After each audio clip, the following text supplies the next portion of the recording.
Pourquoi je n'arrive pas à perdre du poids alors que je fais un régime?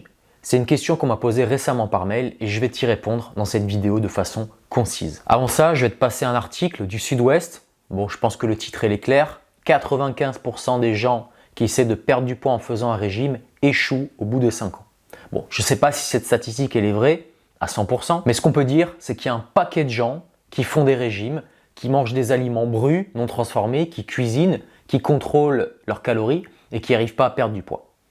Ça, c'est la réalité. Et je te parle de ce sujet parce que la perte de poids et la prise de poids, c'est un sujet que je connais très bien. Il y a plusieurs moments donnés de ma vie où j'étais en surpoids et j'ai réussi à perdre cette graisse superflue. Et je peux te dire que je ne l'ai pas perdu en faisant un régime en comptant mes calories. Jamais. Je vais te donner une image pour comprendre ça. Imagine que tu prends un bain. Ta baignoire, elle a un petit trou, elle fuit. Mais ça, tu ne le vois pas. Okay, donc tu as fini ton bain, tac, tu te sèches, tu regardes par terre, wow, il y a de l'eau partout sur le carrelage. Donc toi, qu'est-ce que tu fais? Tu vas chercher ta serpillière, tu essuies tout le carrelage jusqu'à ce que ce soit bien sec, nickel. Et là, tu te dis, ouais, j'ai réglé mon problème, je vais me coucher nickel. Qu'est-ce qui se passe quand le lendemain, tu reprends un bain? Eh bien, tu as de nouveau de l'eau partout sur ton carrelage. Pourquoi? Parce que tu n'as pas réglé ton problème. Ton problème, c'est pas qu'il y a de l'eau sur ton carrelage. Ton problème, c'est que ta baignoire, elle a un trou et elle fuit. Donc chaque fois que tu vas prendre un bain, tu vas te retrouver avec de l'eau sur le carrelage. Qu'est-ce que je veux te dire avec ça? Écoute bien, parce que je pense réellement ce que je dis. Faire un régime alimentaire, ce n'est pas résoudre le problème du surpoids. Et je vais répéter pour que tu puisses bien comprendre. Faire un régime alimentaire, ce n'est pas régler le problème du surpoids. C'est quoi une personne en surpoids?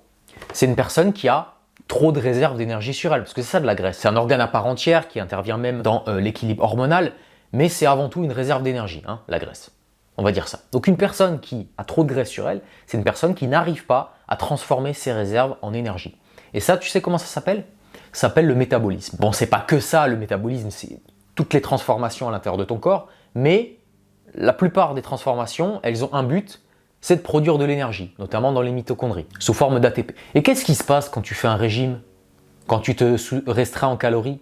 Quand tu manges moins de calories que ce que tu as réellement besoin pour vivre? Eh bien, t'envoies le signal à ton corps, c'est la famine, mon gars.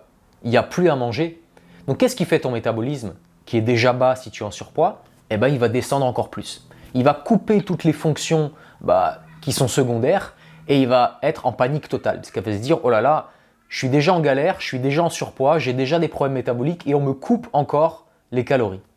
D'accord? Donc, je ne dis pas que tu n'as pas de résultat avec cette méthode. Bien sûr, il y a plein de gens qui perdent du poids et heureusement avec cette méthode. Mais tu ne règles pas le problème de fond qui est cette incapacité à transformer tes réserves d'énergie en énergie réelle. Alors tu vas me dire, oui, mais il y a plein de gens qui perdent du poids avec la restriction calorique. Ouais, d'accord. Quand tu es gamin, quand tu es jeune, quand tu as en dessous de 35 ans, c'est très facile de perdre du poids parce que souvent, ton métabolisme, il est encore OK. Mais plus tu prends de l'âge, plus le métabolisme, il dégringole et plus c'est compliqué de perdre du poids avec ce type de méthode. Surtout sur le long terme, parce qu'il y a toujours un moment donné où tu craques, il y a toujours un moment donné où ton corps, il t'envoie les hormones pour te dire maintenant, il y en a marre, maintenant tu manges parce que je me sens en danger, d'accord? Il y a toujours un moment donné où ça se passe plus bien. Et on se retrouve avec des personnes qui se disent, bon, moi je suis comme ça, je suis gros, c'est ma génétique, je le traînerai toute ma vie. Non, non, non, non. Un métabolisme, ça se répare. Mais tant que tu as un métabolisme dans les chaussettes, tant que tu n'arrives pas à produire de l'énergie et surtout suffisamment d'énergie au repos, tu auras beau faire tous les régimes du monde, ton métabolisme, il ne va pas comme par magie se réparer. Et pire encore, n'importe quel écart alimentaire, n'importe quel moment donné où tu vas relâcher la pression, où tu vas arrêter ce régime, tu vas reprendre exactement tout le poids que tu avais avant. Puisque, regarde, ton métabolisme, il est déjà bas dans les chaussettes. D'accord? Donc là, tu manges, là, tu es normal. Tu manges ce que tu as besoin pour maintenir ton poids. Donc là, tu es en surpoids. Donc qu'est-ce qu'il te dit? Le régime classique, il te dit, bon, mange moins. D'accord? Donc qu'est-ce qui se passe? Ton métabolisme, il est déjà dans les chaussettes. Il va très vite redescendre parce qu'il se sent en panique. Il ne veut pas mourir. Ton corps ne veut pas mourir, il fait tout pour être en survie.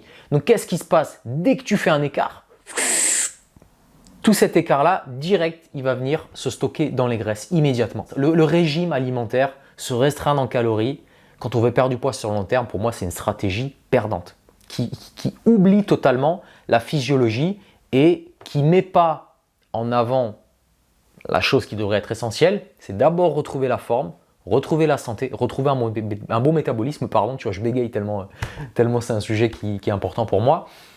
et ensuite tu perds du poids. Parce qu'une fois que tu as un métabolisme élevé, je te dis, la perte de poids, c'est un jeu d'enfant. D'ailleurs, il y a une façon assez simple de savoir si tu as un métabolisme qui est bas. La chaleur des mains, la chaleur de tes pieds. Est-ce que tu as de l'énergie le matin quand tu te réveilles? Est-ce que tu prends facilement du poids quand tu fais un écart au restaurant, quand tu manges un gâteau, etc. Et est-ce que tu as une bonne libido?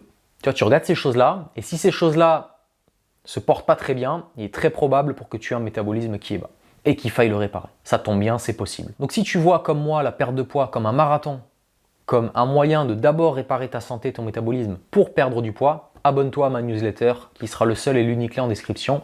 J'ai quelque chose qui peut fortement t'intéresser. Je te remercie d'avoir suivi la vidéo et je te dis à bientôt sur Vitae TV. Allez, ciao!